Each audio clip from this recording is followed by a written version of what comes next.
शान्तिकारं भुजङ्गशयनं पद्मनाभं सुरेशं विश्वधारं गगनसदृशं मेघवर्णं शुभांगं लक्ष्मीकान्तं कमलनयनं योगविद्यानिगम्यं वन्दे विष्णुं भव्यहरणं सर्वलोकैकनाथं। जय श्री कृष्ण, राधे राधे। ओम नमः शिवाय। हर हर महादेव। प्रिय मित्रों, आप आज रसपान करेंगे भगवत गीता की दूसरी अध्याय का सार और महात्म्य। ये महात्म्य धन वैभव संतान आरोग्य देने वाला है और हमारे सभी पापों का नाश करने वाला है। भगवान श्री कृष्ण की वाणी को पूरी श्रद्धा के साथ प्रसन्नचित मन से श्रवण कीजिएगा और कमेंट बॉक्स में ओम नमो भगवते वासुदेवाय नमः जरूर लिखिएगा। श्री भगवान कहते हैं, लक्ष्मी जी, प्रथम अध्याय का महात्म्य उत्तम उपाख्यान मैंने तुम्हें सुना दिया। अब अन्य अध्यायों के महात्म्य श्रवण करो। दक्षिण दिशा में वेदवेता ब्राह्मणों के पुरंदरपुर नामक नगर में श्रीमान देव शर्मा नामक एक विद्वान ब्राह्मण रहते थे। वे अतिथियों के पूजक, स्वाध्यायशील, वेद शास्त्रों के विशेषज्ञ, यज्ञों का अनुष्ठान करने वाले और तपस्वियों के सदा ही प्रिय थे। उन्होंने उत्तम द्रव्यों के द्वारा अग्नि में हवन करके दीर्घ काल तक देवताओं को तृप्त किया, किंतु उन धर्मात्मा ब्राह्मण को कभी सदा रहने वाली शांति न मिली। वे परम कल्याण में तत्व का ज्ञान प्राप्त करने की इच्छा से प्रतिदिन प्रचुर सामग्रियों के द्वारा सत्य संकल्प वाले तपस्वियों की सेवा करने लगे। इस प्रकार शुभ आचरण करते हुए उन्हें बहुत समय व्यतीत हो गया। तदंतर एक दिन पृथ्वी पर उनके समक्ष एक त्यागी महात्मा प्रकट हुए। वे पूर्ण अनुभवी, आकांक्षा रहित, नासिका के अग्रभाग पर दृष्टि रखने वाले और शांत चित्त थे। निरंतर परमात्मा के चिंतन में संलग्न हो वे सदा आनंद विभोर रहते। देव शर्मा ने उन नित्य संतुष्ट तपस्वी को शुद्ध भाव से प्रणाम किया और पूछा, महात्मा, मुझे शांतिमय स्थिति कैसे प्राप्त होगी? तब उन आत्मज्ञानी संत ने देव शर्मा को सोपुर ग्राम के निवासी मित्रवान का, जो बकरियों का चरवाहा था, परिचय दिया और कहा, वही तुम्हें उपदेश देगा। यह सुनकर देव शर्मा ने महात्मा के चरणों की वंदना की और समृद्धिशाली सोपुर गांव में पहुंचकर उसके उत्तर भाग में एक विशाल वन देखा। उसी वन में नदी के किनारे एक शिला पर मित्रवान बैठा था। उसके नेत्र आनंद से निश्चल हो रहे थे। वह अपलक दृष्टि से देख रहा था। वह स्थान आपस का स्वाभाविक बैर छोड़कर एकत्रित परस्पर विरोधी जंतुओं से घिरा हुआ था। वहां उद्यान में मंद मंद वायु बह रही थी। मृगों के झुंड शांत भाव से बैठे थे। मित्रवान दया से भरी हुई आनंदमयी मनोहारिणी दृष्टि से पृथ्वी पर मानो अमृत छिड़क रहा था। इस रूप में उसे देखकर देव शर्मा का मन प्रसन्न हो गया। वह उत्सुक होकर बड़ी विनय के साथ मित्रवान के पास गया। मित्रवान ने भी अपने मस्तक को किंचित नवाकर देव शर्मा का सत्कार किया। उसके बाद विद्वान देव शर्मा अनन्य चित्त से मित्रवान के समीप गए और उसके ध्यान का समय समाप्त हो गया। उस समय उन्होंने अपने मन की बात पूछी, हे महाभाग, मैं आत्मा का ज्ञान प्राप्त करना चाहता हूँ। मेरी इस मनोरथ की पूर्ति के लिए मुझे किसी ऐसे उपाय का उपदेश दीजिए जिसके द्वारा सिद्धि प्राप्त हो सके। देव शर्मा की बात सुनकर मित्रवान ने एक क्षण तक कुछ विचार किया। उसके बाद इस प्रकार कहा, विद्वान, एक समय की बात है, मैं वन के भीतर बकरियों की रक्षा कर रहा था। इतने में ही एक भयंकर व्याघ्र की दृष्टि मुझ पर पड़ गई, जो मानो सबको ग्रस लेना चाहता था। मैं मृत्यु से डरता था, इसलिए व्याघ्र को आते देख बकरियों के झुंड को आगे करके वहां से भाग चला। किंतु एक बकरी तुरंत ही सारा भय छोड़कर नदी के किनारे उस बाग के पास बेरोक टोक चली गई। फिर तो व्याघ्र भी द्वेष छोड़कर चुपचाप खड़ा हो गया। उसे इस अवस्था में देखकर बकरी बोली, व्याघ्र, तुम्हें तो अभिष्ट भोजन प्राप्त हुआ है। मेरे शरीर से मांस निकालकर प्रेम पूर्वक खाओ। तुम इतनी देर से क्यों खड़े हो? तुम्हारे मन में मुझे खाने का विचार क्यों नहीं आ रहा? व्याघ्र बोला, बकरी, इस स्थान पर आते ही मेरे मन से द्वेष का भाव निकल गया। भूख प्यास भी मिट गई, इसलिए पास आने पर भी मैं तुम्हें नहीं खाना चाहता।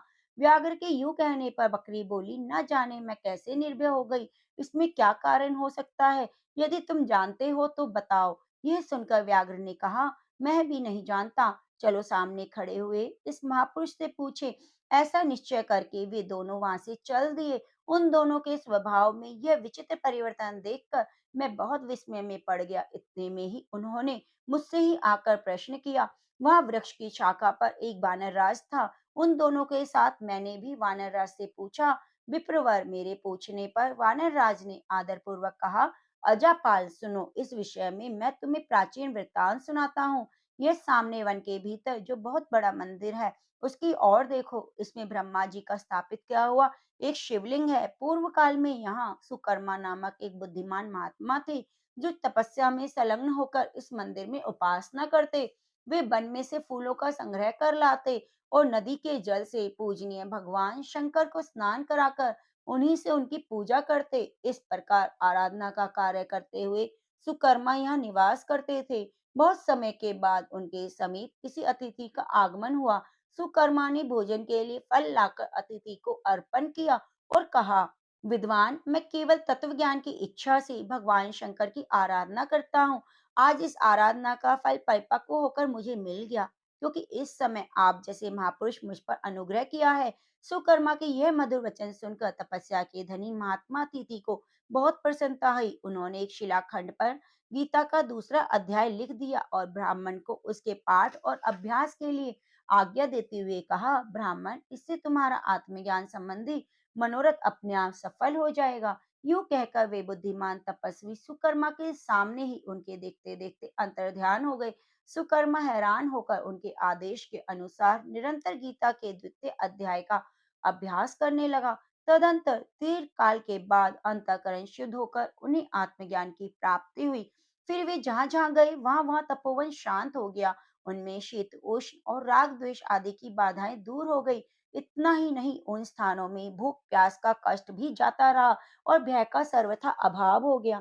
यह सब द्वितीय अध्याय का जप करने वाले सुकर्मा ब्राह्मण की तपस्या का ही प्रभाव समझो। मित्रवान कहता है, बानर राज के यूं कहने पर मैं प्रसन्नता पूर्वक बकरी और बाघ के साथ उस मंदिर की ओर गया।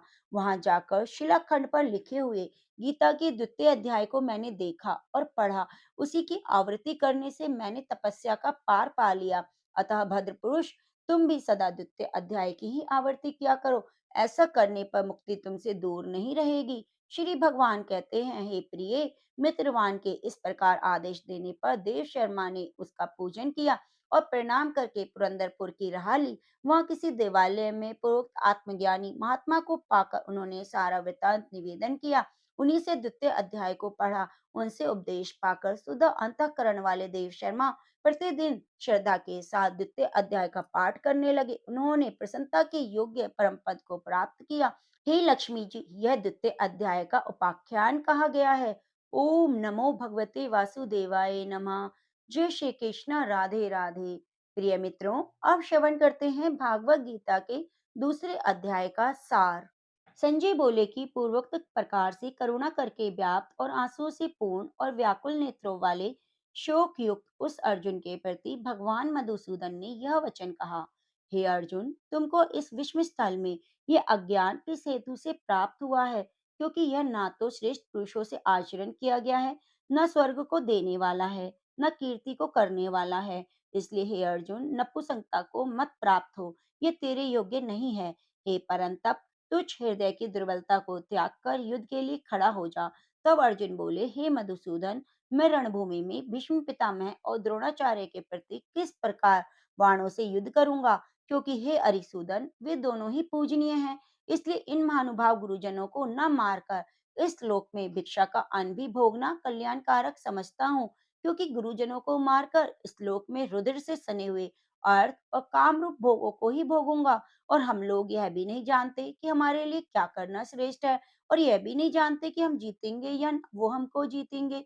और जिनको मारकर हम जीना भी चाहते हैं, वे ही धृतराष्ट्र के पुत्र हमारे सामने खड़े हैं। इसलिए कायरता रूप दोष करके उपहत हुए स्वभाव वाला और धर्म के विषय में मोहित चित हुआ मैं आपसे पूछता हूँ, जो कुछ निश्चय किया हुआ कल्याणकारक साधन है, वह मेरे लिए कहिए, क्योंकि मैं आपका शिष्य हूँ। इसके लिए आपके शरण में हुए मेरे को शिक्षा दीजिए, क्योंकि भूमि में निष्कंटक धन धान्य संपन्न राज्य को और देवताओं को स्वामी पने को प्राप्त होकर भी मैं उस उपाय को नहीं देखता जो कि मेरी इंद्रियों को सुखाने वाले शोक को दूर कर सके।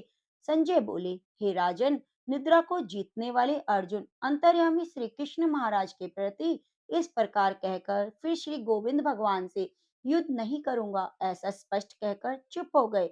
उनके उपरांत हे भरतवंशी धृतराष्ट्र, अंतर्यामी श्री कृष्ण महाराज ने दोनों सेनाओं के बीच में उस शोक युक्त अर्जुन को हंसते हुए यह वचन कहे, हे अर्जुन, तू न शोक करने योग्यों के लिए शोक करता है और पंडितों के से वचन को कहता है, परंतु पंडित जन जिनके प्राण चले गए हैं उनके लिए और जिनके प्राण नहीं गए हैं उनके लिए भी शोक नहीं करते, क्योंकि आत्मा तो नित्य है, इसलिए शोक करना अयुक्त है। वास्तव में न तो ऐसा ही है कि मैं किसी काल में नहीं था और तू नहीं था और ये राजा लोग नहीं थे, और ना ऐसा है कि इसके आगे हम सब नहीं रहेंगे। किंतु जैसे जीवात्मा की इस देह में कुमार, युवा, वृद्धावस्था होती है, वैसे ही अन्य शरीर की प्राप्ति होती है। उस विषय में धीर पुरुष मोहित नहीं होता।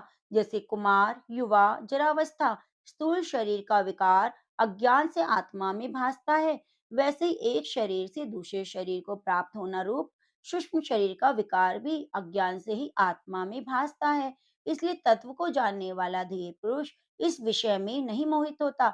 हे कुंती पुत्र, सर्दी, गर्मी, सुख दुखों को देने वाले इंद्रिय और विषयों के संयोग तो क्षणभंगुर और अनित्य हैं। इसलिए हे भरतवंशी अर्जुन, उनको तू सहन कर, क्योंकि हे पुरुष श्रेष्ठ, सुख दुख को समान समझने वाले जिस धीर पुरुष को ये इंद्रियों के विषय व्याकुल नहीं कर सकते वह मोक्ष के लिए योग्य होता है। हे अर्जुन, असत वस्तु का तो अस्तित्व नहीं, सत का अभाव नहीं, इस प्रकार दोनों का ही तत्वज्ञानी पुरुषों द्वारा देखा गया है।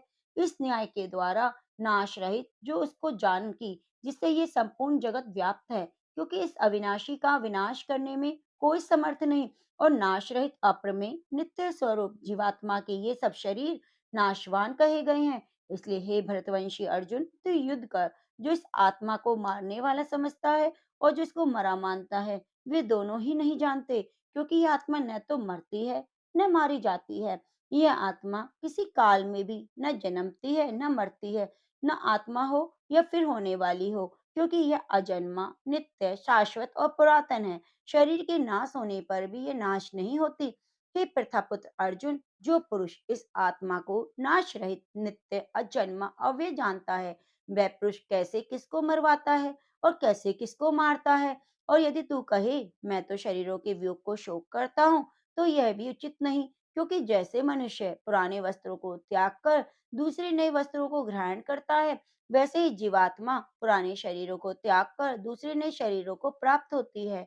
हे अर्जुन, इस आत्मा को शस्त्र आदि नहीं काट सकते, न आग जला सकती, जल गीला नहीं कर सकता और वायु भी सुखा नहीं सकती, क्योंकि यह आत्मा अछेद्य है। यह आत्मा आदाय, अक्लेद्य, अशोष्य है, और यह आत्मा निसंदेह, नित्य, सर्वव्यापक, अचल, स्थिर रहने वाला और सनातन है। यह आत्मा अव्यक्त और इंद्रियों का अविषय और आत्मा अचिंत्य और मन का अविषय, और यह आत्मा विकार रहित और न बदलने वाला कहा गया है।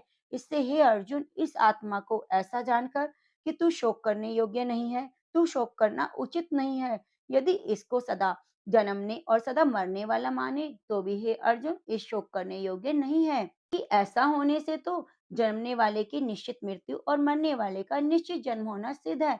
इसे भी तू बिना उपाय वाले विषय में शोक करने योग्य नहीं है। ये भीष्म आदिकों के शरीर माँ माया होने से अनित्य हैं, इससे शरीरों के लिए भी शोक करना उचित नहीं, क्योंकि हे अर्जुन, संपूर्ण प्राणी जन्म से पहले बिना शरीर वाले, मरने के बाद भी बिना शरीर वाले ही हैं, केवल बीच में ही शरीर वाले प्रतीत होते हैं। फिर इस विषय में क्या चिंता है? हे अर्जुन, आत्म तत्व बड़ा गहन है, इसलिए कोई महापुरुष ही इस आत्मा को आश्चर्य की ज्यों देखता है, वैसे दूसरा कोई पुरुष ही आश्चर्य की जो इसके तत्व को कहता है, और दूसरा कोई ही इस आत्मा को आश्चर्य की जो सुनता है, और कोई कोई सुनकर भी आत्मा को नहीं जानता। हे अर्जुन, यह आत्मा सबके शरीर में सदा ही अवध्य है, इसलिए संपूर्ण भूत प्राणियों के लिए तू शोक करने योग्य नहीं है, और अपने धर्म को देखकर भी तू भय करने योग्य नहीं है, क्योंकि धर्म युक्त युद्ध से बढ़कर दूसरा कोई कल्याणकारक कर्तव्य क्षत्रिय के लिए नहीं। हे पार्थ, अपने आप प्राप्त हुए खुले हुए स्वर्ग के द्वार रूप इस प्रकार के युद्ध को भाग्यवान क्षत्रिय लोग ही पाते हैं, और यदि तू इस धर्मयुक्त संग्राम को नहीं करेगा, तो धर्म को और कीर्ति को खोकर पाप को प्राप्त होगा। सब लोग तेरी बहुत काल तक रहने वाली अपकीर्ति का कथन करेंगे। और अपकीर्ति माननीय पुरुष के लिए मरण से भी अधिक बुरी होती है। जिनके तू बहुत माननीय होकर भी तुच्छता को प्राप्त होगा, वे महारथी लोग तुझे भय के कारण युद्ध में उपराम मानेंगे। और तेरे बैरी लोग तेरे सामर्थ्य की निंदा करते हुए बहुत से न कहने योग्य वचनों को कहेंगे। फिर उससे अधिक दुख क्या होगा। इससे युद्ध करना तेरे लिए सब प्रकार से अच्छा है, क्योंकि या तो मरकर स्वर्ग को प्राप्त होगा या जीतकर पृथ्वी को भोगेगा। इसलिए हे अर्जुन, युद्ध के लिए निश्चय वाला होकर खड़ा हो जा।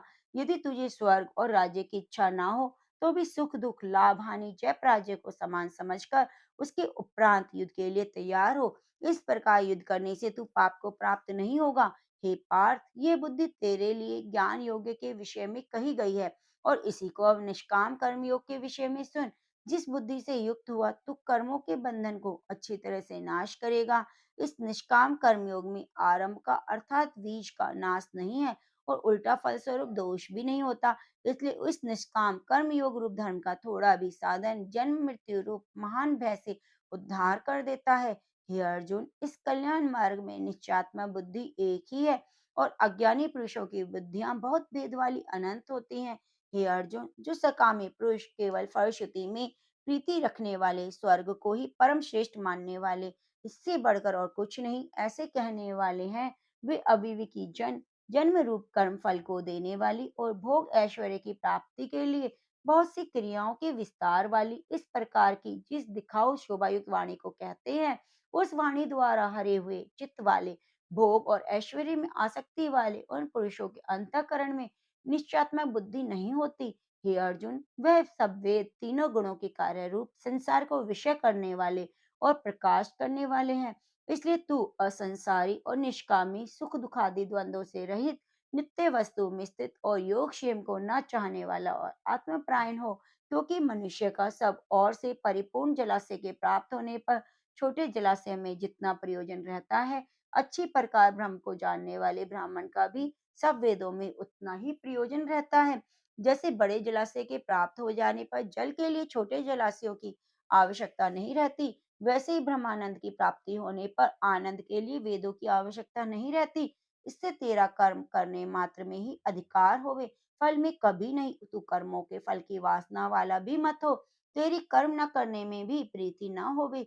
हे धनंजय, आसक्ति को त्याग कर सिद्धि असिद्धि में समान बुद्धि वाला होकर योग में स्थित हुआ कर्मों को कर। ये समत्व भाव ही योग नाम से कहा गया है। इस समत्व रूप बुद्धि योग से सकाम कर्म अत्यंत तुच्छ है। इसलिए हे धनंजय, समत्व बुद्धि का आश्रय ग्रहण कर, क्योंकि फल की वासना वाले अत्यंत दीन है। समत्व बुद्धि युक्त पुरुष पुण्य पाप दोनों इस लोक में ही त्याग देता है, उनसे लिपायमान नहीं होता। समत्व बुद्धि योग के लिए ही चेष्टा कर। ये समत्व बुद्धि रूप योग ही कर्मों में चतुरता है, अर्थात कर्म बंधन से छूटने का उपाय है।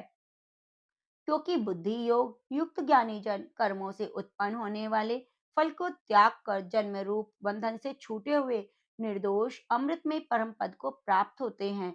हे अर्जुन, जिस काल में तेरी बुद्धि मोहरूप दलदल को बिल्कुल तर जाएगी, तब तू सुनने योग्य सुने हुए योग्य को वैराग्य को प्राप्त होगा। जब तेरी अनेक प्रकार के सिद्धांतों को सुनने से विचलित हुई बुद्धि परमात्मा के स्वरूप में अचल और स्थिर ठहर जाएगी, तब तू समत्व रूप योग को प्राप्त होगा।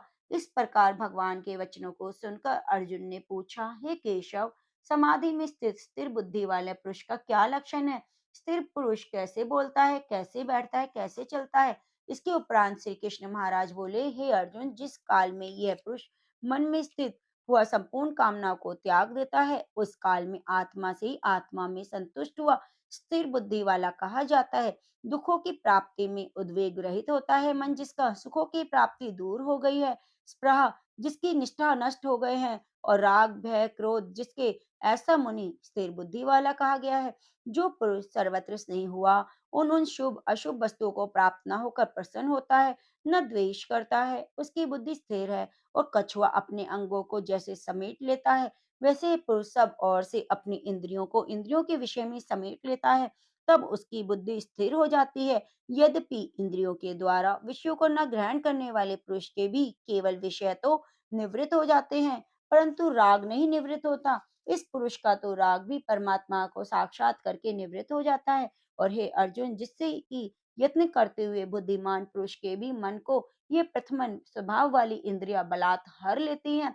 इसलिए मनुष्य को चाहिए उन संपूर्ण इंद्रियों को वश में करके समाहित चित हुआ मेरे परायण स्थित होवे, क्योंकि जिस पुरुष के इंद्रियां वश में होती हैं उसकी बुद्धि स्थिर होती है। हे अर्जुन, मन सहित इंद्रियों को वश में करके मेरे परायण न होने से मन के द्वारा विषयों का चिंतन होता है और विषयों का चिंतन करने वाले पुरुष की उन विषयों में आसक्ति हो जाती है। आसक्ति से उन विषयों की कामना उत्पन्न होती है। वह कामना में विघ्न पड़ने से क्रोध उत्पन्न होता है। क्रोध से अविवेकी और मूढ़ भाव उत्पन्न होता है। अविवेक से स्मरण शक्ति भ्रमित हो जाती है और स्मृति के भ्रमित हो जाने से बुद्धि और ज्ञान शक्ति का नाश होता है। बुद्धि के नाश होने से ये पुरुष अपने श्रेय साधन से गिर जाता है। तो स्वाधीन अंतःकरण वाला पुरुष राग द्वेष से रहित अपने वश में की हुई इंद्रियों द्वारा विषयों को भोगता हुआ अंतःकरण की प्रसन्नता और स्वच्छता को प्राप्त होता है। उस निर्मलता के होने से इसके संपूर्ण दुखों का अभाव हो जाता है और प्रसन्न चित्त वाले पुरुष की बुद्धि शीघ्र ही अच्छी प्रकार स्थिर हो जाती है। हे अर्जुन, साधन रहित पुरुष के अंतःकरण में श्रेष्ठ बुद्धि नहीं होती और उस अयुक्त के अंतःकरण में आसक्ति भाव भी नहीं होता। बिना आसक्ति भाव वाले पुरुष को शांति भी नहीं होती। फिर शांति रहित पुरुष को सुख कैसे हो सकता है?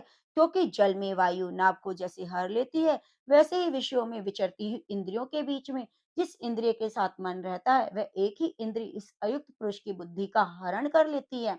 इससे हे माँ बाहो, जिस पुरुष की इंद्रियां सब प्रकार की इंद्रियों के विषयों से बस की हुई हो, उसकी बुद्धि स्थिर होती है। और हे अर्जुन, संपूर्ण भूत प्राणियों के लिए जो रात्रि है, उस नित्य शोध बुद्ध स्वरूप परमानंद में भगवत को प्राप्त हुआ योगी पुरुष जागता है। और जिस नाशवान क्षण भंगो शारीरिक सुख में सब भूत प्राणी जागते हैं, तत्व को जानने वाले मुनि के लिए वह रात्रि है। जैसे सब ओर से परिपूर्ण अचल प्रतिष्ठा वाले समुद्र के प्रति नाना नदियों के जल चलायमान न करते हुए समा जाते हैं, वैसे ही जिस स्थिर बुद्धि पुरुष के प्रति संपूर्ण भोग किसी प्रकार का विकार उत्पन्न किए बिना ही समा जाते हैं, वह पुरुष परम शांति को प्राप्त होता है, न कि भोगों को चाहने वाला। क्योंकि जो पुरुष संपूर्ण कामनाओं को त्याग कर ममता रहित अहंकार रहित स्पृहा रहित हुआ वर्तता है, वह शांति को प्राप्त होता है। हे अर्जुन, यह ब्रह्म का प्राप्त हुए पुरुष की स्थिति है। इसको प्राप्त होकर योगी कभी भी मोहित नहीं होता और अंत काल में इस निष्ठा सहित होकर ब्रह्म आनंद को प्राप्त हो जाता है। इति श्रीमद् भागवत गीता रूपी उपनिषद और ब्रह्म विद्या योग शास्त्र विषय श्री कृष्ण और अर्जुन के संवाद में सांख्य योग नामक दूसरा अध्याय संपूर्ण हुआ।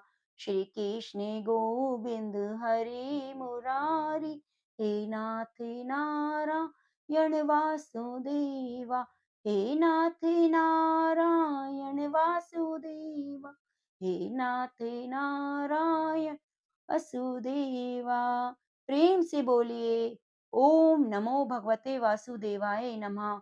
जय श्री कृष्णा, राधे राधे। प्रिय मित्रों, आप पर भगवान श्री कृष्ण की कृपा सदा सदैव के लिए बनी रहे। अगला अध्याय श्रवण करने के लिए आप हमारे चैनल को सब्सक्राइब जरूर कीजिए और बेल आइकन को दबाना ना भूलें। धन्यवाद।